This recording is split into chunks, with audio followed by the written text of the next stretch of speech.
Apabila kita masuk sholat, di kain ada kotoran, teringat terus.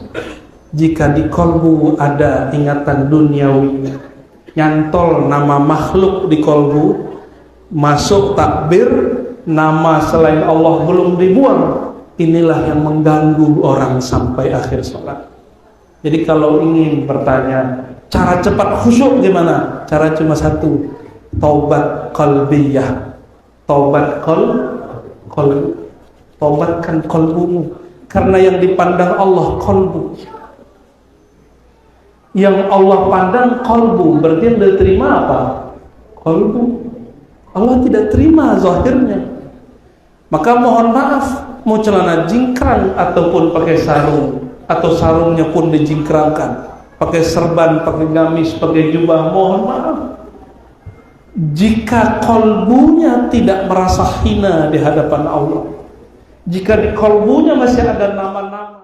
Untuk teman-teman yang menonton kajian ini, jangan lupa bersalawat kepada Nabi kita Rasulullah Muhammad SAW. Allahumma salli ala Muhammad wa ala ali Muhammad. Berapa kali Allah menyebut kata kolbu di Quran? Nah, terpikir nggak? Berkali-kali, lebih dari 100 kali. Dan itu jumlah yang fantastis, karena Allah tidak pernah menyebut kata sholat sebanyak itu, tidak pernah menyebut kata zakat, apalagi haji umroh sebanyak itu. Tapi kenapa para dai lebih banyak dakwah umroh daripada dakwah sholat khusyuk, dakwah kolbu? Silakan dakwah umroh tapi dengan kolbu, silakan dakwah ziarah tapi dengan kolbu. Apapun amalnya bil qalb, dengan kolbu. Tapi yang banyak disebutkan di Quran itu kolbu berpenyakit. Artinya apa? Kebanyakan kolbu memang berpenyakit, termasuk kolbu yang lagi bicara ini. Kolbu saya banyak penyakitnya. Masih ingat ada di surat Al-Hujurat ngomongin orang sama dengan apa? Makan bangkai orang hidup, mending makan bangkai ikan patin, enak. Campur sama tempoyak, kata orang Jambi enak, kata orang Padang belum tentu.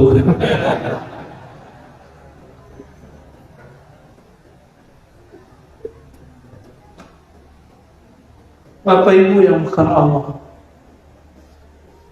kalau membicarakan orang sama dengan makan bangkai, bau nggak? Bau, jijiknya.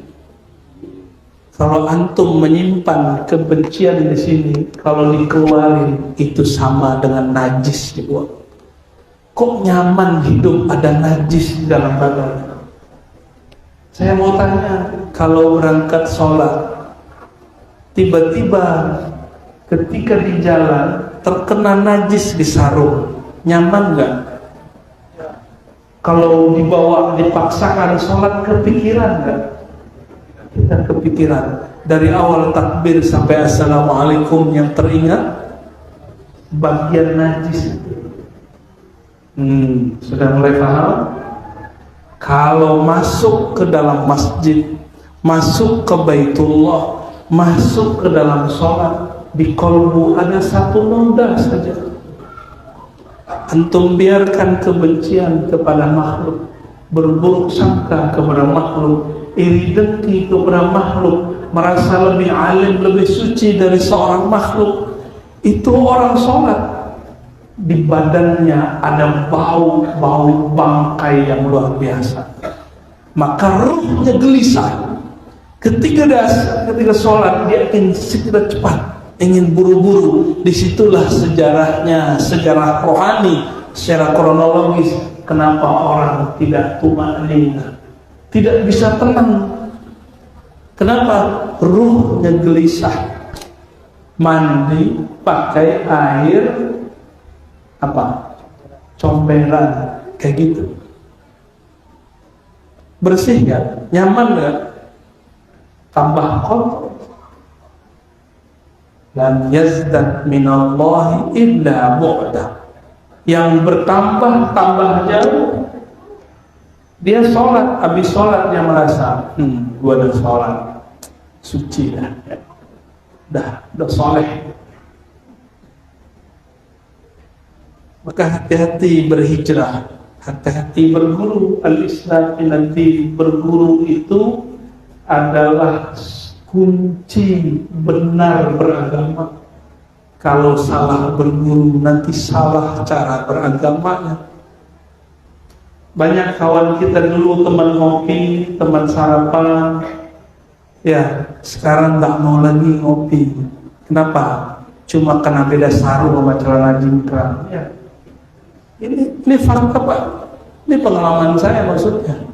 Atau kalau antum di sini, loh kok ada orang bertambah ilmu agamanya, bertambah permusuhannya ke sesama mukmin? Aneh nggak? Terus gimana dengan ayat innamal mu'minuna ikhwah? Sesungguhnya orang beriman itu bersaudara. Iman di mana? Taruhnya di pakaian atau di kolbu? Apa di jenggot? Berarti yang jenggotnya paling banyak, imannya paling berat. Oh, tentu. Dikit. Tapi kebanyakan orang Jambi yang berjenggot. Cowok gak sih? Pakai jenggot lah Pak, dikit. Gak usah malu, gak usah dengerin ibu-ibu. Ibu-ibu ini kan risih. Dia belum tahu kalau cowok berjenggot itu gagah. Maaf ibu ya.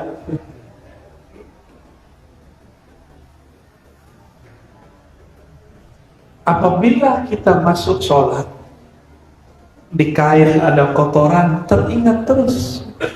Jika di kolbu ada ingatan duniawi, nyantol nama makhluk di kolbu, masuk takbir, nama selain Allah belum dibuang, inilah yang mengganggu orang sampai akhir sholat.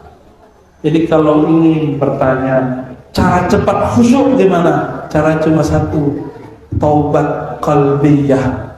Taubat qalb. Taubatkan qalbumu, karena yang dipandang Allah qalbu. Yang Allah pandang qalbu, berarti yang diterima apa? Qalbu. Allah tidak terima zahirnya. Maka mohon maaf, mau celana jingkrang ataupun pakai sarung, atau sarungnya pun dijingkrangkan, pakai serban, pakai gamis, pakai jubah, mohon maaf, jika kolbunya tidak merasa hina di hadapan Allah, jika di kolbunya masih ada nama-nama selain Allah, Allah cemburu dan tidak memandangnya. Pernah lihat, mohon maaf nih bapak-bapak, istri kita kalau cemburu gimana? Wajahnya dibuang nggak? Gitu. Ya, benar Bu ya? Sama Allah, jika sudah melihat ada nama selain namanya di dalam kolbu, dia akan berpaling. Dia akan berpaling. Kapan Allah mulai melirik? Jika di kolbu mulai menyebut namanya. Inilah makna ayat fazkuruni azkurkum. Sebut aku, pelan-pelan sebut namaku. Siapa namaku? Yang nurin Quran siapa namanya? Yang nurunin Quran siapa namanya? Tuhan kita siapa namanya? Allah. Sebut namaku, aku akan sebut namamu. Itu terjemahan. Tapi kalau tafsir lain, duluan mana yang menyebut? Makhluk apa khalik? Khalik apa makhluk? Duluan kita Pak Allah. Maka ciri-ciri kita disebut oleh Allah dengan kekodimannya, karena dia huwal awwal wal akhir, dialah yang maha awal. Ciri-ciri kita disebutnya, lisan ini mudah menyebutnya, qalbu wajilat qulubuhum, qalbu bergetar ketika memasukkan namanya. Pernah jatuh cinta? Jangan sama cowok, sama cewek. Pernah disebut nama dia, pernah berdesir nggak? Dulu, sekarang udah enggak. Kalau iya mati kata orang Padang, mati toga. Tahu? Bukan, lalu berdiri mati. Kalau tiap hari kita berdesir, bisa jantungan, mati kita. Maka getaran kalbu diberikan awal kita jatuh cinta atau kita sedang rindu. Makanya kalau malam takbiran jauh dari kampung, nangis kan? Saya kira si bapak di samping saya nangis karena rindu kepada Allah dan Rasulullah. Saya tanya, yang tenang bapak. Si bapak, saya ingat kampung saya. Ya saya kirain dia ingat kepada Allah, ternyata ingat kampungnya. Tapi tidak salah, karena dia hanya diajarkan hari raya itu pulang kampung. Padahal hari raya itu pulangnya ruh kepada Allah. Makanya orang takbir, coba kalau kita takbirnya beli, berarti menyembelih itu hari rayanya ruh yang ada di hewan itu. Dia senang sekali kalau yang menyembelihnya nyebut nama Allah, Bismillahi Allahu Akbar. Ruhnya senang dan ridha dan mengatakan, aku berpulang kepada yang mempunyai ruh. Makanya itu hewan-hewan ternak yang disembelih dengan nama Allah, girang Pak. Kita baca nama Allah yang kita baca saat hari raya. Itulah hari rayanya semua hewan, jika dia disembelih dengan nama Allah. Kajian bid'ah baru dengar ya. Coba kalau baca takbir itu ngapain? Allahu Akbar, Allahu Akbar. Kita lagi semangat, lagi berhari raya. Bapak Ibu saudara-saudaraku yang masih punya kolbu, coba sekarang tidak membayangkan diri lebih mulia dari yang di samping, kanan, kiri, depan, belakang. Sudah belum? Sudah ya? Coba dalam hati katakan, ya Allah, aku belum tentulah lebih mulia dari orang di hadapanku, daripada orang di belakangku, orang di samping kanan dan kiriku. Coba katakan itu. Coba pejabatannya semua pegang dadanya. Ya Allah, sama-sama. Ya Allah, daku hambamu yang hina. Aku lebih hina dari yang di depanku, dari yang di samping kanan dan kiriku. Begitu juga orang yang di belakangku. Buka matanya. Nah, kalau takbir, mau takbir, ini teknik mau khusyuk. Pegang dulu dada sebelum takbir. Katakan, ya Allah, aku hina, hambamu hina, hanya engkau yang mampu membersihkanku. Baru takbir, kecilkan diri, baru sah takbirnya. Allahu Akbar. Saya pastikan khusyuk walaupun cuma 1 menit. Lumayan. Belajar khusyuk. Nanti takbir lagi, merinding lagi. Takbir lagi, merinding lagi. Begitulah terus. Setiap hari takbir, merasa diri kecil, hina. Gampang ya. Gampang merasakan kehinaan diri. Coba sekarang pejam lagi matanya. Coba ikuti pejam matanya. Coba bayangkan, hari ini ya Allah, mataku bermaksiat, mataku melihat yang haram ya Allah. Aku tahu itu haram ya Allah, tapi aku menikmati ya Allah. Betapa munafiknya hambamu ini ya Allah. Buka mata lagi ya. Jangan lama-lama, ntar nangis semua. nggak jadi ngaji kita. Betul mata hari ini mulai haram? Sama, mata saya juga sama. Kita tahu itu haram, tapi mata kita manjakan, pakai ngeles lagi. Laka nazratul ula, bagimu pandangan pertama. Dilama-lamain pertama ya. Kita munafik. Maka Sayyidina Al-Hasan Al-Basri, murid Sayyidina Ali, murid Abu Hurairah mengatakan, apa kata beliau? Aku bertemu sahabat Nabi dan hampir setiap mereka merasa dirinya munafik. Loh kok ada orang hari ini baru hijrah, baru ngaji, merasa dirinya lebih benar dari Ustadz Kiai yang sudah belasan bahkan puluhan tahun Nabi itu. Anehnya, kok sudah mulai berani membid'ahkan guru yang dulu mengajarkan dia. Aneh, kok sudah mulai berani mencari-cari kesalahan gurunya, dia lupa kesalahan dirinya. Itu aneh. Ini Sayyidina Hasan Al-Basri. Maka beliau ketika dibacakan surat Al-Hadid, alam yakni lilladzina amanu an takhsha'a qulubuhum li dzikrillah. Kalau diterjemahkan secara bebas, kapan orang beriman itu kalbunya lembut sehingga tersentuh disebut nama Allah, tersentuh disebut nama Muhammad Rasulullah.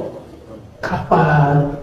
Sayyidina Hasan Al-Basri mendengarkan bacaan ayat itu, dia langsung pingsan, berjam-jam baru bangun. Di satu riwayat disebutkan 2 hari dia baru bangun. Pingsan. Ada orang begitu. Betapa kerasnya hati saya, hati kita semua. Dari tadi kita sebut nama Allah, kok enggak bergetar ya? Mungkin karena di mata masih penyimpan maksiat yang belum ditobatkan. Oleh karena itu tobat mesti setiap saat, bukan lagi setiap hari, setiap saat. Bukan nanti, loh Buya berarti tobat sambalado, bukan. Namanya taubat tawabin. Apa arti taubat tawabin? Tobat orang yang mengulang-ulang tobatnya. Jangan tunggu nanti mau mati. Ada yang tahu matinya kapan? Mungkin nanti ada yang pulang, Allah cabut nyawanya di jalan, tiba-tiba tabrakan. Ada yang nggak nabrak, tapi dia nabrak pohon. Kawan saya salam-salaman, dia bilang saya pamit ya, maaf kalau jarang ketemu. Ternyata itu pamit terakhir. Malam-malam jam 3, mau menjelang jam 4 sebelum subuh, dia pakai motor pulang ke daerah Tangerang. Tiba-tiba dia nabrak siapa-siapa, tapi dia nabrak pohon. Kepalanya retak pecah, pendarahan, Allah jemput. Tapi kami saksi semua dia orang baik. Meninggalnya di saat dia merindukan Allah dan Rasulnya. Ternyata dia kalau di motor nyebut nama Allah, Allah, Allah. Kita lagi sholat pun gak ingat Allah. Benar. Gimana lagi makan? Gimana lagi jalan-jalan? Gimana lagi kawin? Rasulullah SAW ingat Allah fi kulli ahdan. Begitu kata Sayyidatuna Aisyah, hadis Imam Muslim, hadis sahih, hadis Bukhari bahkan ada lafaznya bahwasanya Rasulullah mengatakan, masalul ladzi yadhkur rabbahu wal ladzi la yadhkur rabbahu kamasil hayy wal mayyit. Nabi itu ingat Allah setiap saat, maka ruhnya hidup, kalbunya hidup. Karena beliau mengatakan orang yang ingat Allah itu hidup, orang yang lalai kepada Allah itu bangkai. Betapa banyaknya orang hari ini bangkai berjalan. Bangkai berjalan. Wajar kalau kesambar setan. Wajar jika wajah sudah mulai berubah. Saudara-saudariku yang melakukan Allah, maka kita datang setiap hari kepada Allah. Satu makom aja diulang-ulang, makom taubat. Mau ngamalin? Mau ngamalin? Nah, tidak pakai hitungan lagi. Cukup katakan, mata dipejam, dada kita pegang. Astaghfirullah, ikuti. Astaghfirullah. Ya Allah, ampuni dosa mataku, mata yang memandang kepada yang haram, tapi menikmatinya. Ya Allah, ampuni pendengaran telingaku yang masih mendengarkan berita-berita gosip, mendengarkan aib-aib orang lain, dan juga sangat menikmati. Ya Allah, astaghfirullah, ampuni lisanku ya Allah. Kadang aku menyakiti saudara sendiri, kawan sendiri, tapi kami tidak merasa ya Allah. Astaghfirullah, turun ke tangan ya Allah. Tangan kami pernah memegang yang haram, mengambil yang haram. Kaki kami ya Allah pernah melangkah kepada yang haram. Perut kami ya Allah pernah dimasuki makanan yang haram. Kemaluan kami ya Allah pernah menikmati terangsang kepada hal yang Engkau tidak ridhai.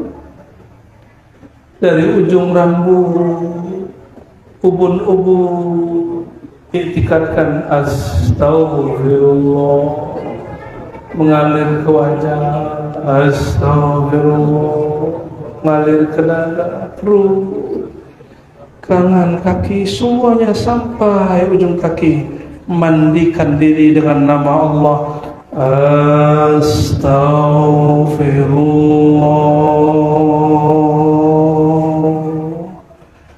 astaghfirullah. Pegang lagi dadanya, ya Allah. Di hati kami ya Allah ada nama selain Engkau.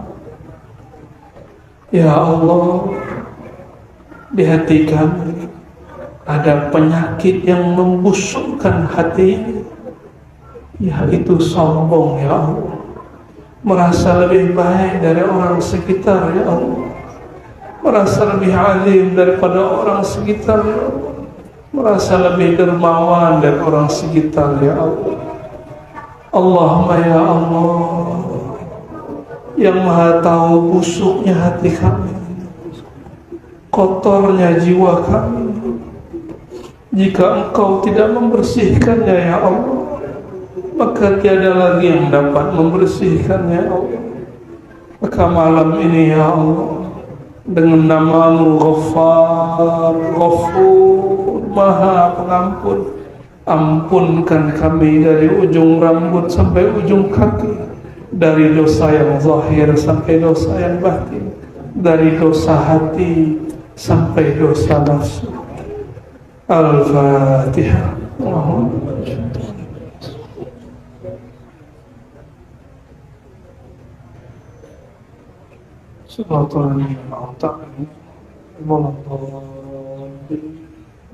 Amin. Usahakan ketika ada malaikat Munkar Nakir dikubur di dunia, di bumi ada malaikat Raqib Atid berpasangan. Malaikat ini akan menulis dosa-dosa dari mata, dari telinga, dari kolbu jika hari ini tidak ada istighfar. Maka berdasarkan hadis ini, saya saksinya dengan hadis Nabi yang sahih itu, dosa kita yang tadi siang insya Allah Allah ampun. Alhamdulillah. Mungkin masih ada yang meraba-raba, kok saya nggak tersentuh, teman saya tersentuh, kok teman saya nangis, saya tidak nangis. Tangisilah itu, ya Allah, temanku nangis, apa masalah hatiku sehingga aku tidak bisa tersentuh. Tangisi itu Pak, pulang tangisi itu. Kawan kita merinding, kita nggak merinding. Tangisi itu, apa masalah hati kita?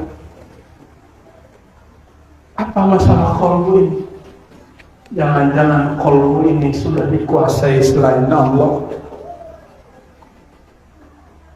Karena syaitan mengalir di semua pembuluh darah, dia bisa mengepung jantung. Harapan kita cuma satu, getarkan nama Allah di kolbu, maka semua syaitan akan kesetrum, dia akan keluar. Di dalam hadis yang sahih disebutkan, jika ada orang azan, maka syaitan lari dan dia kentut seperti orang masuk angin, dan kentutnya besar, kadang lebih besar dari toa. Yang dengar cuma ahli kasyaf yang kalbunya dibukakan. Tapi untunglah kita nggak diperdengarkan. Coba Bapak ini setiap kali azan dengar kentut setan, dengar kentut kawan aja kita jijik, apalagi kentut setan.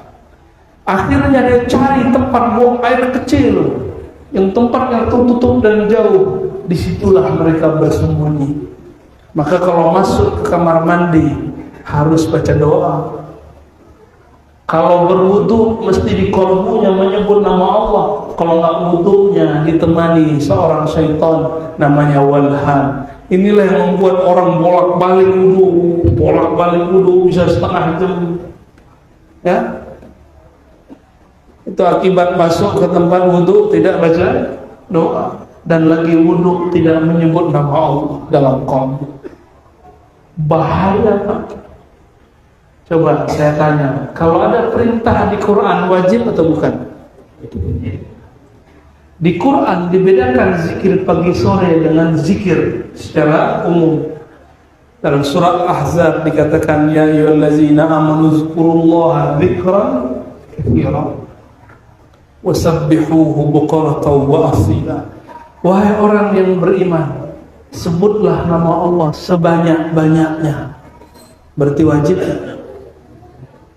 Nabi tidak mau membebani sahabat, maka diajar mulai dari 10, 25, 33, 70, 100.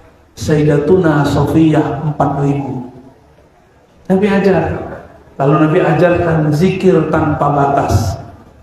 Tapi ada yang gagal paham, dikira zikir tidak boleh ngitung. Itu gagal paham, nggak ngerti hadis Nabi Muhammad SAW. Nabi nyebut 33 ngitung nggak? Subhanallah, subhanallah, subhanallah, subhanallah. Hitung nggak?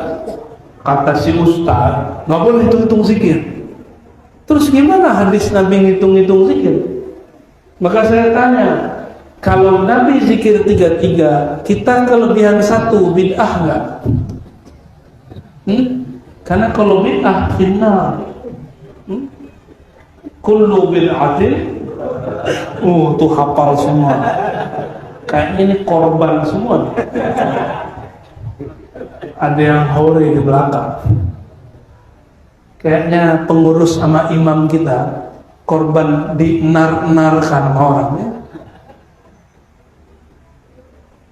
Saya mau tanya lagi, kalau kita zikir Nabi 33, kita baca 32, kurang 1, bid'ah. Mulai bingung. Mulai bingung. Angka 10, angka 25, 33, 34, 70, 100 itu contoh. 4000 itu contoh. Itu contoh. Boleh lebih, boleh kurang. Kenapa boleh kurang? Itu buktinya Nabi pernah baca subhanallah ba'da salat cuma 10. Alhamdulillah 10, Allahu Akbar 10. Sesekali amalin itu. Ya Pak Imam ya. Nanti kalau ada sholat, terutama zuhur itu bacanya jangan cepat-cepat, tapi lama. Subhanallah, Subhanallah. 10 kali cukup. Amalkan sunnah di Sahih Bukhari. Nabi mengulang-ulang Subhanallah, Alhamdulillah, Allahu Akbar ba'da sholat cuma 10. Sesekali kalau waktu agak luang 25, ditambah tahlil la ilaha illallah 25. Hadis riwayat Imam Nasai dan hadisnya sahih. Tuh ada Pak dalam hadis tahlil subhanallah, subhanallah, subhanallah 25. Alhamdulillah, alhamdulillah 25. Allahu Akbar, Allahu Akbar 25. La ilaha illallah 25. Kalau 4 ini 25 jadi berapa? 100. Boleh lebih?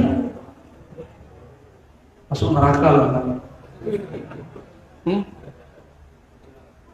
Nabi cuma kasih contoh. Seandainya lebih 1 atau lebih 1000 itu bid'ah, maka Sayyidatuna Sofiyah ahli bid'ah. Abu Hurairah itu kalau zikir tiap malam 12.000. Ayo, ada yang bisa zikir 12.000 tiap malam? Ada ya? Ada. Benar. Sekarang masih ada ilmunya. Itulah ilmu yang diturunkan kepada tarekat sufi. Kita taunya tarekat gila, ya. Nggak begitu cara memahami, nggak ngerti, uskut diam. Ada kok dalilnya itu. Maka menghitung zikir itu bagian dari sunnah. Sunnah ini yang melakukan orang-orang thariqah. Kalau kita nggak sanggup melakukan, jangan bilang masuk thariqah gila. Cuma karena ada mantan dukun atau mantan orang kebatinan belajar tarekat gila. Kawan saya S2 gila Pak. Mau bilang masuk UIN Jakarta gila mau. Gimana? Ada orang menikah stres, enggak? Kita mau buat kaidah, jangan menikah nanti stres, gitu. Kenapa orang tak boleh ngomong begitu? Tapi giliran belajar zikir, terus ada yang satu orang oleng, kita pukul rata. Alhamdulillah saya belajar thariqah banyak. Bapak mau tahu thariqah saya apa aja? 1. Naqsyabandiyah, Khalidiyah. 2. Samaniyah, Khalwatiyah, Qadiriyah. Terus Syaziliyah, Aidrusiyah, Idrisiyah. Lalu mengambil aurat-aurat Tijaniyah. Apalagi ada lagi thariqah lain. Banyak, masih banyak. Ar-Razi gila nggak? Kalau ada orang gila dokter, antum jadi gila aja semua. Gimana Bang? Ada orang gila seganteng Bang? Serius amat Bang. Allahumma sholli ala sayyidina Muhammad. Jangan sembarangan komentar. Hati-hati. Allah melarang dan mengatakan wala taqfu ma laysa laka bihi. Jangan komentar kalau nggak paham.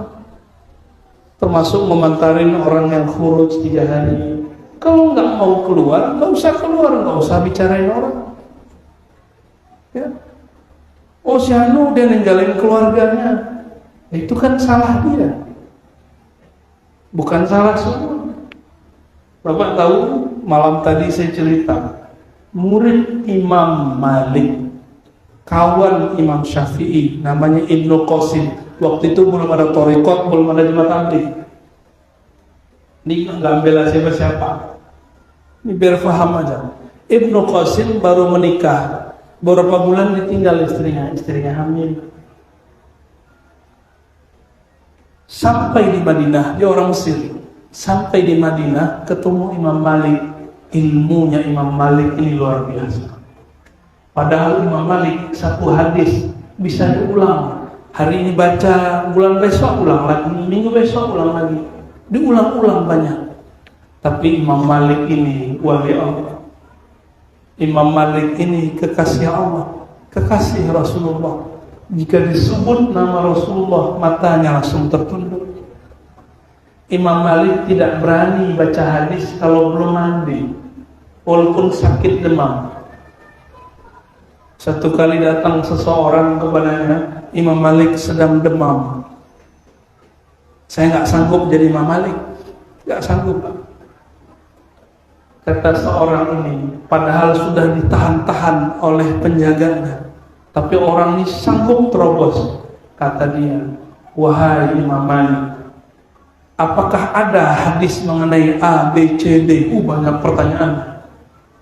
Akhirnya beliau mengatakan, tunggu, saya berkeringat, saya mandi dulu.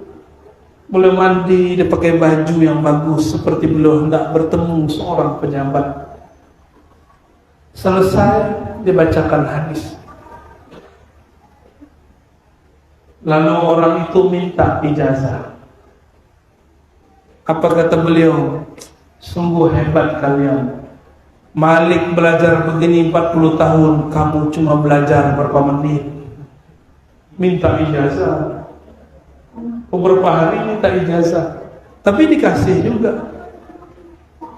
Imam Malik, kenapa ditanya oleh orang, kenapa wahai Imam Malik? Karena aku sedang ingin menyebut nama kekasih Allah. Dan beliau di masjid. Di situ ada baginda Rasulullah SAW. Ternyata Imam Malik setiap malam mimpi bertemu Rasulullah SAW. Kenapa? Amalnya cuma 2. Kalau masuk kota Madinah, turun kendaraan. Kalau jalan, copot sendal. Kayak orang gila kan? Tapi di zaman itu tidak ada yang berani mengatakan Malik orang gila. Semuanya tersipu malu melihat Imam Malik jalan kaki nyeker masuk ke masjid. Gimana kita, Pak? Itu Rasulullah sudah wafat. Gimana kalau Rasulullah masih hidup? Adabnya kepada baginda Rasul SAW. Sekarang askar-askar betul-betul gak sopan. Kita mau menyapa Rasulullah kepada haram, ya haji, haram. Benar? Pernah dibentak tak? Pernah dibentak tak? Ya haji, haram. Emang yang gak bisa bahasa Arab. Kita juga bisa ngomong bahasa Arab kok ya. Ya haji, haram. Saya malas dengar itu. Ya. Dulu, ini pernah saya ceritakan di tempat lain. Syekh Sya'rawi, ahli tafsir di Mesir. Beliau badannya tinggi, orang Mesir tinggi-tinggi. Ulama waliullah. Mengerti ilmu yang zahir dan juga yang batin, yang tampak dan tidak tampak. Dia masuk ke Raudhah. Di situ dia ciumlah pagar kuburannya Rasulullah SAW. Syirik tak? Kata kawan kita, Ustaz nih, ente jangan berlebihan. Rasulullah itu bukan Tuhan. Kata kawan, Ustaz loh ya. Dah saya gergetan oleh satu. Kalau anak kita jewer, ini Ustaz, bapaknya orang lain.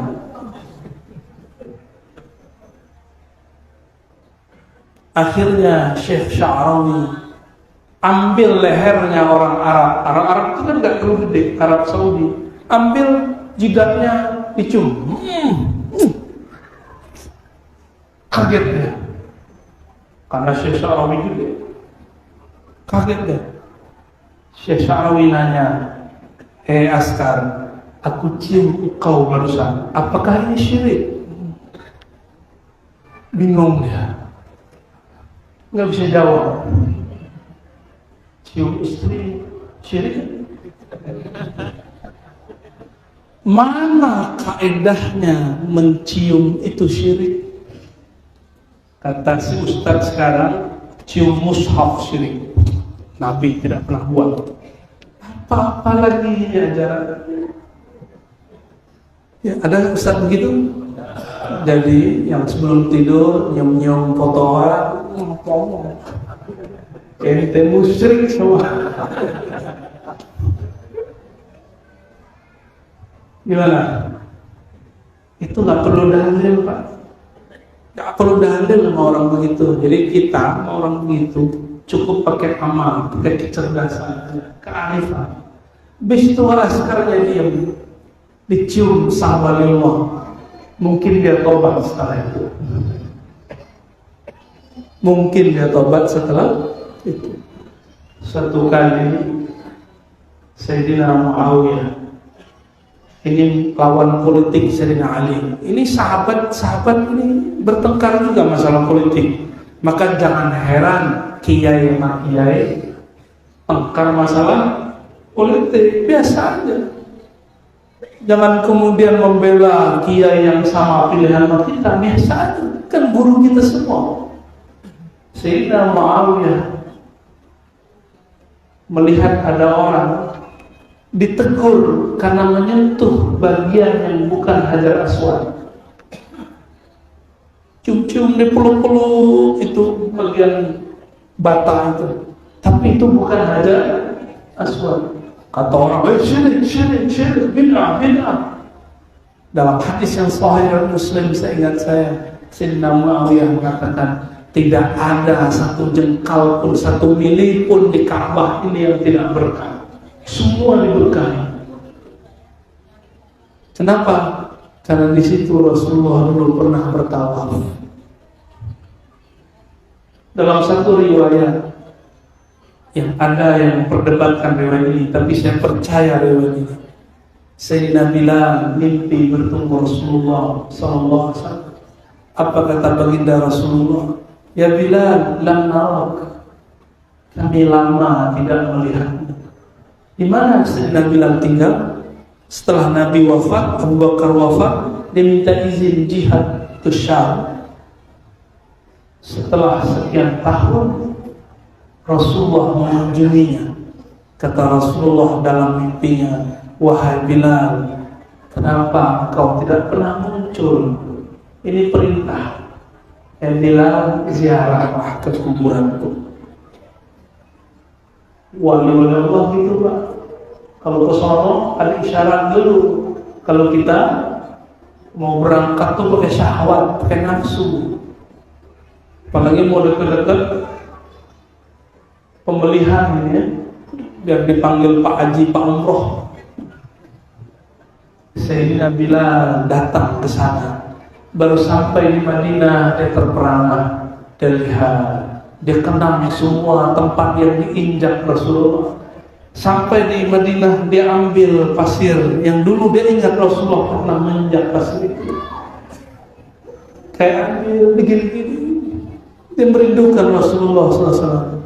Begitulah orang rindu. Al-hubbu yu'mi wa yusim. Rindu itu kadang bikin orang setengah gila, tapi itu bukan gila. Makanya ada kitab judulnya Laila Majnun. Laila Majnun, kegilaan orang jatuh cinta. Benar? Ya, jauh dikejar. Benar? Betul ya? Dulu zaman-zaman yayangnya dulu kena hujan, ya, dijemput pakai payung kan? Coba teman kita, bro, ini lagi kehujanan nih, jemput dong. Ente pulang aja sendiri. Giliran udah cintrong, tunggu deh ya. Gitu kita kalau cinta, emang gila. Kalau cinta itu gila. Apapun yang dilakukan di luar batas manusia normal. Sayyidina Bilal itu Bilal nama pasir aja dia ingat. Lain dengan Sayyidina Abdullah bin Umar anak dari Umar. Sayyidina Abdullah, kenapa sahabat tidak perlu maulid? Karena sahabat cukup mengenal Nabi, lalu mengunjungi tempat Nabi dulu pernah duduk berdiri jalan. Itulah maulidnya mereka. Sayyidina Abdullah bin Umar setiap hari kerjaannya, kalau nggak ngajar dagang ngapain dia? Dia mencari tempat yang Rasulullah dulu jalan di situ. Itu kerjaannya. Itulah cara beliau bermaulid. Kawan saya rindu sama gurunya. Di surau nggak ada orang, maka dia ambil tasbih dan nggak bilang siapa-siapa. Hukumnya apa? Halal apa haram? Ada tasbih di surau, punya guru sudah meninggal. Kawan ini baru pulang kampung rindu, dia lihat ada tasbih gurunya, dia menangis. Dia lihat kiri kanan nggak ada orang, dia bawa pulang, dia ganti tasbih yang baru. Gimana? Halal? Secara hukum fikih sih nggak halal, tapi secara bab cinta entah, saya nggak bisa bilang. Orang cinta kadang adabnya tiada, maka saya maklumi. Ini tangan saya luka-luka. Para arzi bukan orang suci, luka-luka karena ditarik. Tangannya kayak durian. Tapi saya maklumi, maka kau maklumi juga yang jaga. Jangan marah-marah sama mereka. Mereka juga lagi cinta. Tiba-tiba berani. Itu mereka biasanya nggak berani melayang orang, tapi karena cinta pun jadi berani. Tapi ingat, antum itu begitu kepada guru bukan karena si guru, tapi karena dalam diri guru ada warisan sang maha guru Rasulullah SAW. Maka jangan gagal memandang guru. Guru itu bukanlah sang maha guru. Guru itu cuma pewaris. Pewaris tidak pernah sempurna. Yang sempurna hanya Rasulullah SAW. Rasulullah sempurna. Apakah beliau merasa sempurna? Beliau nggak pernah merasa sempurna. Bagian terakhir, jam 9 ya. Nabi Muhammad SAW. Satu kali kata Sayyidatuna Aisyah, aku sedang menjahit bajuku. Bayangkan, istri Rasulullah Allah tidak gengsi menjahit baju, nggak nuntut macam-macam. Dulu pernah nuntut, maka Nabi tinggal semua istrinya sebulan. Istrinya nuntut kemewahan dunia, istrinya nuntut supaya dikunjungi lebih banyak. Kok banyak sama sahabat, bukan sama kami? Nabi istrinya banyak, tapi Nabi cuma sebentar-sebentar di rumah istrinya. Nabi lebih banyak bersama sahabatnya. Istrinya nuntut supaya suaminya selalu bersama dia. Maka Nabi diperintahkan Allah lewat isyarat kalbunya, tinggalkan, disebut gila. Nabi bersumpah tidak akan datang ke rumah istrinya sebulan. Karena istrinya nuntut jatah lebih banyak, hari lebih banyak. Maka pesan saya kepada para istri, kalau suami ngaji, dakwah, berjuang, udah lepaskan. Jangan cemberut kalau suaminya pulang ngaji telat. Ya, ibu-ibu ya. Kalau perlu ajar istri Pak, biar satu kolbu, biar gurunya sama, pemahamannya sama, sehingga kalau kita kemana-mana dia tidak akan melarang. Sayyidatuna Aisyah, beliau menjahit. Dulu ada lampu, jangan bayangin lampu begini. Dulu lampu. Bapak, abang ini masih dapat nggak masa lampu yang dipakai tembok itu apa? Semprot. Sohe, namanya begitu. Namanya jelek amat ya. Lampu damar. Kita nyebutnya damar. Karena dia pakai minyak dulu di zaman awal, pakai minyak kemiri. Taruh di situ. Ternyata lampu itu panas. Sayyidatuna Aisyah cari-cari jarum. Jarumnya ternyata jatuh. Dicari-cari, gak ketemu. Dihidupkan lagi lampunya, gak ketemu. Mati lagi lampunya. Tiba-tiba Rasulullah ketuk pintu. Assalamualaikum. Assalamualaikum ya Humairah. Salam atasmu wahai kekasihku yang berpipi merah cantik, merah delima. Pernah muji istrinya? Mujilah istri. Jangan ngomong di rumah gitu-gitu aja. Puji istri kita, ya. Rasulullah puji istrinya. Bahkan jangankan istri, Rasulullah memberi nama untuk hewan-hewannya. Dikasih nama. Baginda Nabi Muhammad SAW masuk, kepalanya masuk lebih awal. Apa kata Sayyidatuna Aisyah? Dari wajahnya terbitlah cahaya sehingga aku melihat di mana jarum itu jatuh. Tapi Nabi tidak boleh memperlihatkan wajah ini setiap saat. Itulah wajah yang lebih indah dari wajah Sayyidina Yusuf. Yang mana Sayyidina Yusuf ketika dilihat oleh ibu-ibu arisan, itu ibu-ibunya cantik-cantik Pak. Maklum ibu-ibu terawat. Antum nggak puji-puji istri karena nggak mau modal dikit lah ya. Rawat istri kita. Lalu ketika Sayyidina Yusuf lewat, ibu-ibu tidak sabar melukai tangannya. Benar. Itu ilmu debus Thariqat al-Yusufiyah. Cuma memandang wajah fisik Sayyidina Yusuf, semua ibu-ibu terpana dan tidak sadar melukai, bukan memotong, melukai, luka. Dan mereka tidak merasakan sakit sama sekali.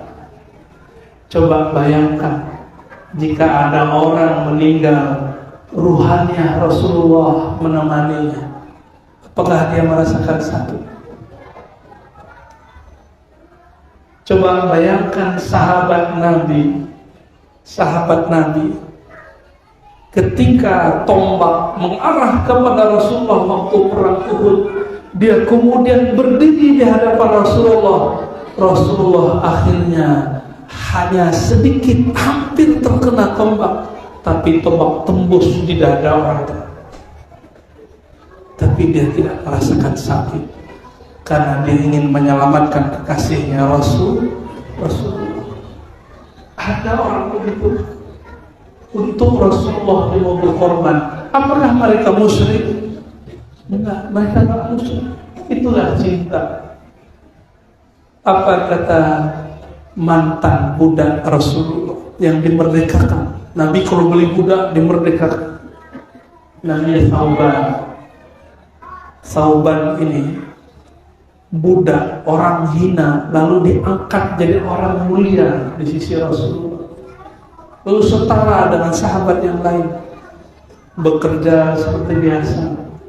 Tapi Sauban ini setiap kali kerja yang dia lihat gerak Nabi, pulang ke rumah yang dia lihat wajah Nabi, maka dia cepat datang kepada Rasulullah lalu menangis mengatakan, ya Sayyidi ya Rasulullah, apa yang terjadi pada diriku? Jika aku pulang, yang aku rindui cuma dirimu. Begitu sahabat merindui Rasulullah Sallallahu Alaihi Wasallam. Rasulullah satu kali didatangi oleh Sayyidina Umar. Sayyidina Umar bawa ayahnya, Sayyidina Abu Bakar bawa ayahnya. Ketika Sayyidina Abu Bakar bawa ayahnya, sang ayah mengeluarkan tangan ingin bersyahadat, ini masuk Islam. Lalu Rasulullah mengeluarkan tangannya juga, menerima baiat syahadat daripada ayahandanya. Di situ Abu Bakar yang selama ini nggak berani memandang wajah dan tangan Nabi, melihat tangan Nabi keluar, dia lihat bercahaya dan dia menangis.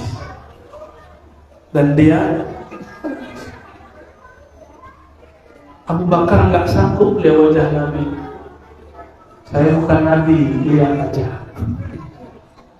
Rasulullah wajahnya tidak sanggup dilihat oleh para sahabat, kecuali seorang sahabat yang belum kenal itu Rasulullah, seorang perempuan yang mempunyai domba.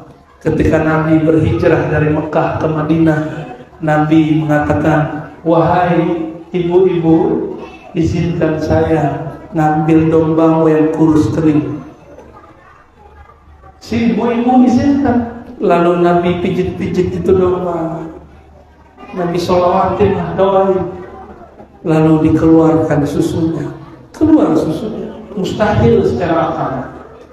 Akhir si ibu ini lihat, siapa ini orang. Dari ujung kepala sampai ujung kaki dia lihat. Sedangkan Abu Bakar nggak berani. Abu Bakar begini terus. Abu Bakar merasa gak pantas memandang Nabi Muhammad SAW. Akhirnya meninggal Rasulullah yang mampu bercerita wajah Nabi si ibu itu. Inilah hikmah. Inilah hikmah jadi orang agak dablek atau dablek. Ya, ada hikmah itu. Maka kita nggak boleh juga suuzon sama orang yang memang kadang-kadang adabnya kurang pas. Mungkin dia orang Badui. Orang Badui datang, itu dilangkai semua. Sampai sini. Aina Muhammad. Yang nama Muhammad siapa? Enggak ya. Lalu orang tunjuk, nggak berani. Kalau orang Jawa begini. Ini orang Jawa. Kalau orang Jambi, oh Muhammad. Ya, Jambi sama Padang 11-12 sama.